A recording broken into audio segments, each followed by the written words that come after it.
ඉතින් සුබ දවසක් ශගී කවි මල්ටි එඩියුකේෂන් YouTube channel එකට. ඉතින් අද global news playlist එකෙන් වත් එක මම කතා කරන්න බලාපොරොත්තු වෙන්නේ මේ පහුගිය දවසක මම කතා කරපු මේ රුසියානු සහ යුක්‍රේන යුද්ධයේ සාකච්ඡා සම්බන්ධව කළ ප්‍රකාශන පිළිබඳ තවදුර වැඩි දුර සාකච්ඡාවට. ඉතින් මෙහිදී මේ ප්‍රථමයෙන්ම කියන්න ඕනේ මේ දවස් ගිය සෙනසුරාදා දින ක්‍රියාත්මක වුණු මේ හූති කැරලිකරුවන්ට එල්ල කරන මේ ප්‍රතිපහාර සම්බන්ධව මේ වෙනකොට රුසියාවට ට්‍රම්ප් පරිපාලනය විසින් දැනුවත් කළ තියෙනවා. ඒකට හේතුව තමයි මේ පහුගිය දවස්වල මේ සාකච්ඡාත් එක්ක අමරිකානු ජනාධිපති ට්‍රම්ප් ඇතුළු ඒ පරිපාලනය මේ රුසියානු සමග සමීප සම්බන්ධතාවයක් ආරම්භ වුණා. ඉතින් එහි ප්‍රතිඵලයක් විදිහට මේ හූති කැරලිකරුවන්ට එල්ල කරන ප්‍රහාර පිළිබඳ දැනුවත් කිරීමක් කරලා තියෙනවා කියන එක මේ ඇමරිකානු රාජ්‍ය ලේකම් මාර්කෝ රුබියෝ සහ ඇමරිකානු රාජ්‍ය ලේකම් මාර්කෝ රූබියෝ විසින් රුසියාවේ විදේශ අමාත්‍ය සර්ගේ ලැබ්රෝට් දැනුවත් කළා තියෙනවා කියන එක තමයි මේ ප්‍රකාශ. ඉතින් ඒ සමගම ප්‍රකාශ කරන්න ඕනේ දැන් පහුගිය කලින් වීඩියෝ එකක් මම ප්‍රකාශ කරා ඇමරිකානු ට්‍රම්ප්ගේ විශේෂ නියෝජිත ස්ටීම් විට්කොප් විසින් පහුගිය දිනක මොස්කෝව වලට ගිහිල්ලා මේ පුටින් සමග සාකච්ඡා කරා මේ සාකච්ඡාව පිළිබඳ.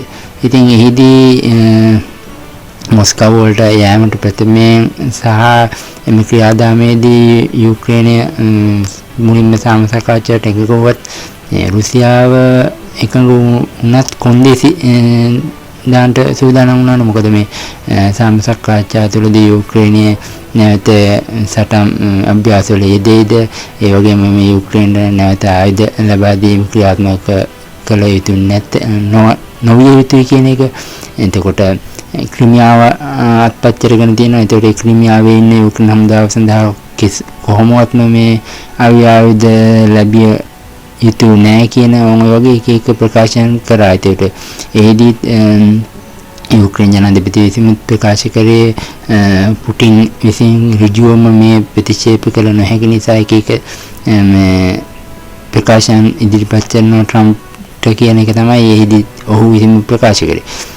කොහොම නමුත් මෙහිදී දැන් හිට කියන්නේ 3/18 තුන්වෙනි මාසේ මාර්තු 18 වෙනිදා විශේෂ සාකච්ඡාවක් තියෙනවා ට්‍රම්ප් සහ මේ පුටින් අතර. ඉතින් ඒකෙදී ලොකු විපර්යාසයක් සිදු වුණා. අපි දන්නේ කුමන පැත්තකට මේක යොමු වෙයිද කියන එක. ඉතින් ඒක විශේෂ සාකච්ඡාවක් මම මේ අප්ඩේට් එක ලැබ සැනින් වලට වීඩියෝ එකකින් ගෙනිනවා. ඉතින් මේකෙදී කතා කරන දේවල් සහ මීට පෙර කතා කරපු දේවල් එක්ක මේ යුක්‍රේන අර්බුදයේ යම් පැතිකඩකට හැරවිය හැකි ලක්ෂයක් විය හැකි. කොහොම නමුත් දැනට මේ රුසියාව කියනවා ක්‍රීමියාව යුක්‍රේනයේ විසින් අල්ලාගෙන තියෙනවා කියන එක ප්‍රකාශ වෙලා තියෙනවා. ඒක කවුරුත් දන්නවා. එහිදී මේ රුසියාව විසින් මේ ක්‍රීමියාව වට කරගෙන මේ අවශ්‍ය ආරක්ෂාව තර කරන්නේ මේ යුක්‍රේන හමුදාව තමාගේ යටතට පත් කරගෙන තියෙන බවත් ප්‍රකාශ කරලා තියෙනවා. ඉතින් එහිදී ට්‍රම්ප් විසින් ප්‍රකාශ කරලා තියෙන්නේ මොනම හේතුවක් නිසාවත් එම හමුදාවට මේ අවඩක් කියන්නේ මරණයක් හෝ සිදු නොවිය යුතු බව තමයි ට්‍රම්ප් විසින් ප්‍රකාශ කරලා තියෙන්නේ. කෙසේ නමුත් මේ යුක්‍රේන ජනාධිපති ප්‍රකාශ කරනවා ඒ අතරම මේ ඒ ප්‍රකාශය සත්‍ය නොවන බව. කියන්නේ ක්‍රීමියාව දැනට වට කරගෙනත් නැහැ. අපේ හමුදාව කියන්නේ යුක්‍රේන හමුදාව ඔවුන් යටටපත් වෙලත් නැහැ කියන එක ප්‍රකාශ කරනවා. අපි දන්නේ කුමන පාර්ශවයේ මේදී ඇත්ත නැත්ත ප්‍රකාශ කරනවද කියන. මොකද යුද්ධ වාතාවරණයකදී එම පසුබිම පරීක්ෂා කිරීමෙන් ලද්ද තොරතුරක් මත තමයි හරි තොරතුරක් අපට ගන්න පුළුවන්.